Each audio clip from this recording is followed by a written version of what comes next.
الحمد لله رب العالمين والعاقبة للمتقين والصلاة والسلام على سيد الأنبياء والمرسلين نبينا محمد وعلى آله وأصحابه ومن تبعهم بإحسان إلى يوم الدين. الحمد لله الذي هدانا لهذا وما كنا لنهتدي لولا أن هدانا الله. رب اشرح لي صدري ويسر لي أمري واحلل عقدة من لساني يفقهوا قولي. اللهم انفعنا بما علمتنا وعلمنا ما ينفعنا وزدنا علما. اللہ تعالیٰ کے فضل و احسان سے سورہ التوبہ کی آیت نمبر 125 تک ہمارا سبق مکمل ہو چکا ہے. آیت نمبر 126 سے لے کر آیت نمبر 129 تک انشاءاللہ آج ہم تلاوت کریں. اعوذ باللہ من الشیطان الرجیم.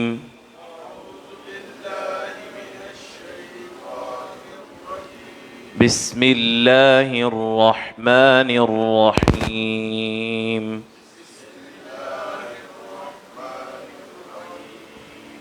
اولا يرون انهم يفتنون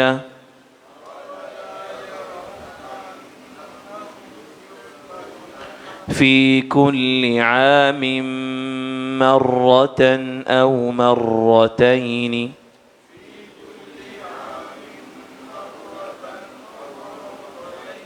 ثم لا يتوبون ولا هم يذكرون.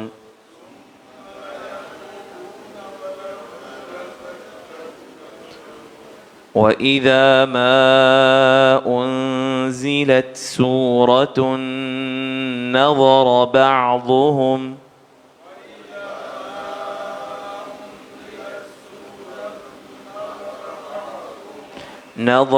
بعضهم إلى بعض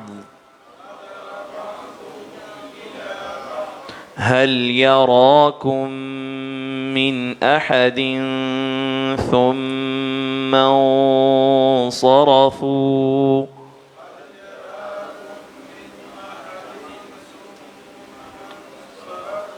صرف الله قلوبهم بأنهم قوم لا يفقهون.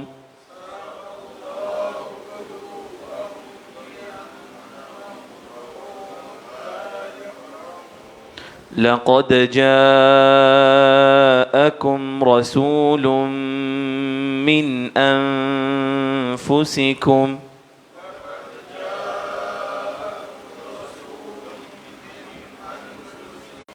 حريص عليكم بالمؤمنين رؤوف رحيم.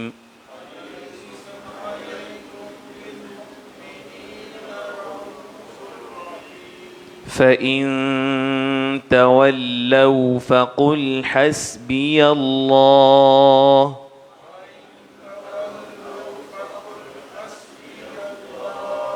لا إله إلا هو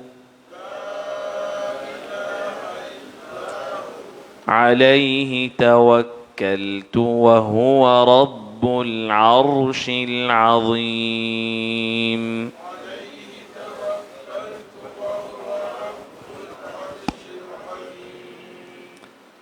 اولا یرون، کیا یہ دیکھتے نہیں ہیں، انہم یفتنون فی کل عام، کہ یقیناً یہ آزمائے جاتے ہیں ہر سال، مرتن او مرتین، ایک مرتبہ یا دو مرتبہ، ثم لا یتوبون، پھر بھی یہ توبہ نہیں کرتے، ولا ہم یذکرون، اور نہ ہی یہ نصیحت پکڑتے. وَإِذَا مَا أُنزِلَتْ سُورَةٌ، اور جب کبھی بھی کوئی صورت نازل کی جاتی ہے، نظر بعضهم الی بعض، ان میں سے بعض دوسرے کو دیکھتے ہیں، حل یراکم من احد، کیا تمہیں کوئی دیکھ تو نہیں رہا، ثم انصرفوا، پھر یہ واپس پلٹ جاتے ہیں. صرف اللہ قلوبہم، اللہ نے ان کے دلوں کو پلٹا دیا ہے، بأنہم قوم لا یفقہون، کہ یقیناً یہ سمجھ رکھنے والی قوم نہیں. لقد جاءکم رسول من انفسکم، البتہ تمہارے پاس ایک رسول آیا ہے تمہیں میں سے، عزیز علیہ ما عنتم، اس کو بڑی گراں گزرتی ہے یہ بات کہ تم کسی مشقت میں پڑو.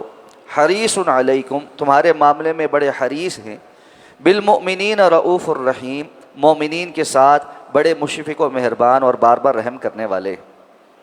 فَإِن تَوَلَّوْا، تو پس اگر یہ پھر جائیں، فَقُلْ حَسْبِيَ اللَّهُ، تو آپ کہیے مجھے اللہ کافی ہے، لا الہ الا ہو، جس کے سوا کوئی معبود برحق نہیں، علیہ توکلت، اسی پر میں نے بھروسہ کیا ہے، وہو رب العرش العظیم، اور وہ عرش عظیم کا رب ہے۔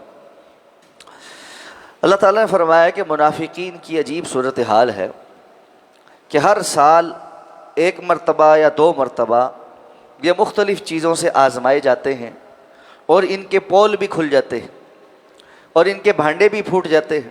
اہل ایمان کے سامنے ان کا نفاق واضح ہو جاتا ہے، اور اللہ کے سامنے تو واضح ہے ہی ہے۔ اس کے باوجود یہ ان واقعات سے سبق سیکھ کر نہ تو نصیحت پکڑتے ہیں اور نہ ہی توبہ استغفار کرتے ہیں۔ ہر دفعہ اپنی جان بچانے کے غرض سے یہ پیچھے رہ جاتے ہیں، جبکہ اللہ تعالیٰ اہل ایمان کو فتح عطا فرما دیتا ہے۔ یہ اہل ایمان کے لیے کوئی گڑھا کھودتے ہیں اور اللہ تعالیٰ اس میں سے کوئی خیر برآمد فرما دیتے ہیں۔ تو اتنا کچھ دیکھنے کے باوجود بھی نہ ان کو توبہ کی توفیق ہے اور نہ ہی نصیحت پکڑنے کی توفیق ہے۔ تو فرمایا اب ہوتا یہ ہے کہ جب بھی کوئی صورت نازل ہوتی ہے جس کے اندر اللہ تعالیٰ ان کے پول کھولتا ہے، ان کا نفاق کو ظاہر کر دیتا ہے، اور ان کے ہیلے بہانے جو یہ تراشتے ہیں ان کی اصلیت بیان کر دیتا ہے، تو ان آیات کو سن کر سب سے پہلے مجلس میں بیٹھے بیٹھے یہ کنکھیوں سے ایک دوسرے کی طرف دیکھتے ہیں۔ جس طرح کسی جگہ اگر کسی واردات کی یا چوری کی کوئی بات ہو رہی ہو اور اس چوری میں ملوث کچھ لوگ وہاں بیٹھے ہوں، تو وہ لازمی طور پر ایک دوسرے کی طرف جو ہے وہ کنکھیوں سے دیکھتے ہیں۔ یہ انسان کی فطرت۔ مجھے ایک واقعہ یاد آ گیا، ہم جو ہے وہ میٹرک میں پڑھتے تھے ICB میں، تو ہماری کلاس میں ایک لڑکے نے کچھ شرارت کی، اور اس کی شکایت جو ہے وہ پرنسپل صاحب تک پہنچ گئی۔ انہوں نے بڑی سختی کے ساتھ کہا کہ جی جس نے یہ شرارت کیا اس کا پتہ بتا دیں سارے۔ اب کون بتاتا ہے، دوست سارے آپس میں ملے ہوتے ہیں۔ تو ہمارے کیمسٹری کے ٹیچر تھے، وہ بڑے ذہین تھے، تو انہوں نے کہا پرنسپل صاحب کو کہ سر آپ کلاس کو میرے حوالے کر دیں، میں پتہ کر کے آپ کو بتا دوں گا۔ لیکن ہمارے سامنے نہیں کہا، یعنی پیچھے پیچھے انہوں نے کوئی بات کی، انہوں نے کہا سر آپ ان سب کو بھیج دیں میرے ساتھ، چھوڑیں، معاف کر دیں۔ تو وہ سب بچوں کو لے کے کلاس میں آ گئے۔ کلاس میں آ کر انہوں نے کہا کہ بھائی میں تم سے نہیں پوچھ رہا کہ کس نے یہ کیا ہے، مجھے پتہ ہے کس نے کیا۔ جیسے انہوں نے یہ کیا کہا نا، جس نے کیا تھا ساروں نے مڑ کے اس کی طرف دیکھنا شروع کر دیا۔ انہوں نے اس کو کہا باہر آ جاؤ۔ تو بات یہ ہوتی ہے جہاں اس قسم کا معاملہ ہوتا ہے، جو چور ہوتے ہیں وہ ایک دوسرے کی طرف دل کی چوری کا اظہار آنکھوں سے ہو ہی جاتا ہے۔ تو ان منافقوں کا بھی معاملہ یہی ہے کہ چونکہ ان کے دل چور ہے، جیسے ہی صورت نازل ہوتی ہے تو یہ ایک دوسرے کی طرف دیکھنے لگ جاتے ہیں، حال یراکم من احد، اور پھر ان کے ادھر ادھر دیکھنا شروع کرتے ہیں کہ کوئی ہماری یہ چوری پکڑ تو نہیں لی، کسی نے یہ دیکھ تو نہیں لیا کہ ہم ایک دوسرے کی طرف کنکھیوں سے دیکھ رہے ہیں اور کوئی ہمیں ٹارگٹ تو نہیں کر رہا۔ اور پھر چونکہ ان کا وہاں بیٹھنا ممکن نہیں ہوتا تو ثم انصرفوا، پھر یہ وہاں سے پلٹ جاتے ہیں۔ سورہ نور میں اللہ تعالیٰ نے فرمایا یہ ایک دوسرے کے اوٹ لیتے ہوئے مجلس سے کھسک جاتے ہیں۔ تو ان کی کوشش یہ ہوتی ہے کہ مزید یہ بات نہ ہی سننی پڑے کہ ہمارا پول اور زیادہ کھل جائے گا، اور کہیں ایسا نہ ہو کہ نام لے کر اللہ کا رسول کہہ دے کہ جی یہ بندہ یہ بندہ یہ بندہ۔ تو صرف اللہ قلوبہم، جب یہ اللہ کے رسول کی مجلس سے اس طرح پلٹ کر بھاگتے ہیں، اللہ بھی ان کے دلوں کو پلٹا دیتا ہے۔ ہدایت کی طرف آنے کے بجائے ان کے دل اور ہی گمراہی کی طرف ہو جاتے ہیں۔ بِأَنَّهُمْ قَوْمٌ لَا يَفْقَهُونَ، اس لیے کہ یہ ایسی قوم گروہ ہیں کہ جنہوں نے کبھی بھی سمجھ نہیں اختیار کر۔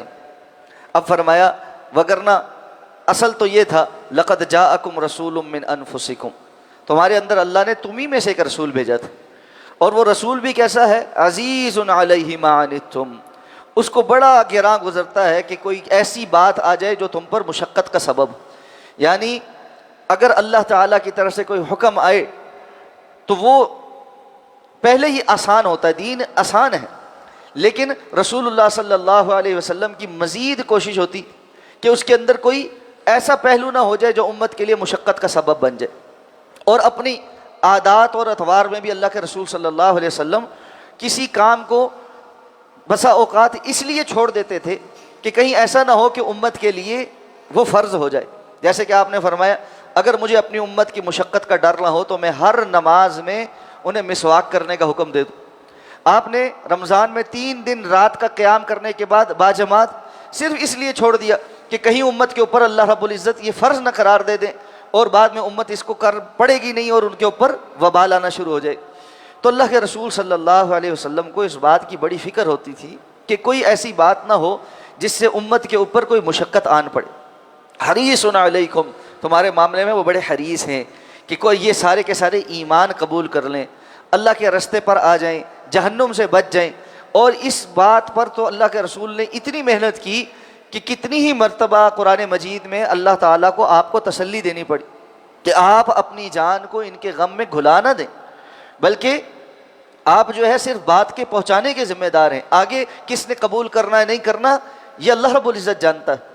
اس لیے اللہ کے رسول کو بڑی حرص تھی کہ یہ لوگ مسلمان ہو جائیں، مومن ہو جائیں، اپنی آخرت ٹھیک کر لیں. آپ نے حدیث میں اس کی مثال بھی دی. آپ صلی اللہ علیہ وسلم نے فرمایا میری اور تمہاری مثال اس شخص کی ہے جو ایک الاؤ جلاتا ہے اور اس کے بعد اس کے ارد گرد پتنگے اس الاؤ کو دیکھ کر آ کر اس کے اندر گرنے لگتے ہیں اور وہ پوری کوشش کرتا ہے کہ ان کو پرے ہٹائے، لیکن وہ زبردستی ادھر ادھر سے آ کر اس آگ کے اندر جل کر بھسم ہو جاتے ہیں.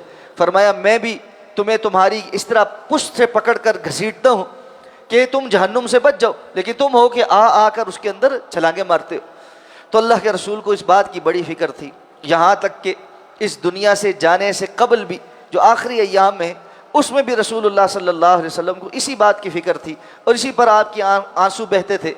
اور اللہ تعالیٰ نے جبریل امین کو بھیجا تو آپ صلی اللہ علیہ وسلم فرمایا امتی امتی، یا اللہ میری امت کا امت کے ساتھ کیا ہو. تو اللہ کے رسول حریص علیکم بالمؤمنین رؤوف الرحیم، مومنین کے ساتھ بڑے ہی مشفق اور مہربان تھے، ہر درجہ شفقت کا معاملہ کرنے والے. اسی لیے صحابہ کرام آپ کی اس شفقت کی گواہی دیتے. اس سے بڑی گواہی کیا ہوگی کہ حضرت انس رضی اللہ تعالیٰ عنہ کہتے ہیں میں نے 10 سال رسول اللہ صلی اللہ علیہ وسلم کی خدمت کی ہے، یعنی گھر سے باہر بھی آپ کے ساتھ رہے، گھر کے اندر بھی آپ کے ساتھ رہے. اور فرمایا کہ کبھی اللہ کے رسول صلی اللہ علیہ وسلم نے مجھے ڈانٹا اور مارا نہیں، اور کبھی اللہ کے رسول نے مجھے یہ نہیں کہا کہ یہ کام کیوں کیا اور یہ کام کیوں نہیں کیا. اور کہتے میں چھوٹا ہوتا تھا، آپ مجھے کوئی کام بتاتے اور میں گھر سے نکلتا اور بچوں کے ساتھ کھیلنا شروع ہو جاتا، بھول جاتا. آپ مجھے تلاش کرتے کرتے آتے اور آ کر میرے سر پر ایسے شفقت سے ہاتھ پھیرتے اور مسکراتے کہ مجھے دیکھ کر کہ میں کھیلنے میں لگ گیا ہوں اور میں بھول گیا ہوں. تو بڑے ہی شفقت کا معاملہ اللہ کے رسول صلی اللہ علیہ وسلم کا امت کے ساتھ بھی اور ایک ایک امتی کے حوالے سے بھی، اور قیامت کے روز بھی یہی شفقت ہے جس کی وجہ سے اللہ کے رسول صلی اللہ علیہ وسلم فرماتے ہیں کہ میں پل صراط کے ایک کونے پہ کھڑا ہو کر ہر ایک کے گزرنے کا انتظار کروں گا اپنی امت میں سے، اور ساتھ ساتھ اللہ سے دعا مانگوں گا کہ یا اللہ رب سلم، یا اللہ سلامتی کا معاملہ فرما، سلامتی کا معاملہ فرما. اللہ کے رسول صلی اللہ علیہ وسلم کی اپنی امت کے لیے جو قربانیاں ہیں اور جو محنتیں ہیں اور جو کچھ دعائیں اللہ کے رسول نے اپنی امت کے لیے مانگی ہیں کہ اللہ یا اللہ ایک یخلقت عذاب ایسا نہ آئے جس میں ساری امت لپیٹ میں آ جائے، کہ غلطیاں تو بہت ساری ہوں گی، تو یہ جو اللہ کے عذاب سے اور غضب سے یک لخت شکار نہیں ہوتے اور بچے ہوئے ہیں، یہ رسول اللہ صلی اللہ علیہ وسلم کی شفقت کی نشانیوں میں سے ہے کہ اللہ تعالیٰ سے یہ دعا قبول کروا کے گئے. وگرنہ سابقہ امتوں والا کوئی کام اس امت نے چھوڑا ہوا نہیں ہے، ہم تو ان کی ان برائیوں کا مجموعہ بن چکے. تو اللہ کے رسول صلی اللہ علیہ وسلم نے امت کے ساتھ جتنی شفقت کی ہے، امت کو تھوڑا سا بھی خیال ہو تو وہ اس احسان کا بدلہ چکانے کے لیے اپنے رسول صلی اللہ علیہ وسلم کی اتباع تو کرے، آپ کے رستے پر چلنے والے تو بنے، آپ کے ظاہر اور باطن جیسا اپنا ظاہر اور باطن کرنے کی کوشش کریں. لیکن معاملہ اس کے بالکل برعکس، زندگیاں بیت جاتی ہیں، ہم بڑے بڑے جو ہے نا سپورٹس کے جو سٹارز ہیں ان کو جانتے ہیں، فلم انڈسٹری کے لوگوں کے بایو ڈیٹا ہمارے ہمیں ازبر ہے، لیکن رسول اللہ صلی اللہ علیہ وسلم کی سیرت کیا تھی، آپ نے زندگی کیسے گزاری، آپ کی زندگی کا آغاز کیسے ہوا، پھر آپ کے اوپر جب وحی نازل ہوئی تو آپ کی زندگی کے کیا احوال تھے، پھر مکہ کی زندگی کیسی تھی، مدینہ کی زندگی کیسی تھی، پھر اس دنیا سے تشریف لے جاتے ہوئے آپ کے کیا احوال تھے، آپ کی کیا نصیحتیں تھیں، اس کے بارے میں پوری زندگی میں کبھی جاننے کی اور پہچاننے کی کوشش نہ بندہ کرے، اور اس کے باوجود کہے کہ میں عاشق رسول ہوں، مجھے اللہ کے رسول سے بڑی محبت ہے. تو یہ کیسی محبت؟ ہم سب اپنے گریبان میں جھانک کر خود دیکھ سکتے ہیں کہ اس محبت کے معاملے میں ہم کس قدر حق بجانب ہیں اور کس قدر ہمارا صرف خالی خلی دعویٰ یہ ہے۔ فرمایا اللہ کے رسول آپ کی اس تمام محنت کے باوجود بھی اگر یہ پھر جائیں تو آپ کہیے حسبی اللہ، مجھے اللہ ہی کافی ہے، اس لیے کہ آپ نے تو اجر اللہ سے لینا ہے۔ اللہ نے آپ کے پیچھے آنے والوں کی تعداد نہیں دیکھنی، بلکہ اللہ رب العزت نے آپ کا عمل دیکھنا ہے، جو آپ نے ذمہ داری اللہ نے آپ کے ذمہ لگائی وہ ادا کر دی یا نہیں کر دی۔ اور یقیناً رسول اللہ صلی اللہ علیہ وسلم نے وہ ذمہ داری مکمل ادا کر دی، تبھی اللہ نے وہ آیت نازل فرمائی تھی کہ الیوم اکملت لکم دینکم واتممت علیکم نعمتی ورضیت لکم الاسلام دینا۔ تو فرمایا آپ کہیں حسبی اللہ، مجھے اللہ ہی کافی ہے۔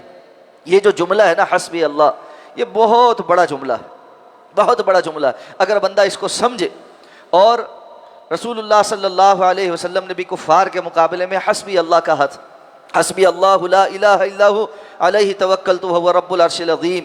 یہ جملہ صبح و شام کے اذکار میں شامل کرنا چاہیے۔ رسول اللہ صلی اللہ علیہ وسلم نے فرمایا جب حضرت ابراہیم علیہ السلام کو آگ میں پھینکا جانے والا تھا، اس وقت بھی انہوں نے کہا تھا حسبنا اللہ ونعم الوکیل نعم المولا ونعم النصیر۔ تو یہ جو حسبی اللہ یا حسبنا اللہ یہ جو جملہ ہے، یہ انسان کے لیے تنگ رستوں سے باہر نکلنے، ایسی جگہوں سے اللہ رب العزت سبب بنا دیتا ہے جہاں سارے اسباب منقطع ہو چکے ہوتے ہیں۔ اس لیے اس کو صبح و شام کے اذکار میں معنی کے اوپر غور کرتے ہوئے پڑھنا بھی، اور اس پر یقین بھی رکھتا کہ مجھے اللہ کافی ہے، اللہ کے سوا میرا بھروسہ، حقیقی بھروسہ کسی اور پر نہیں۔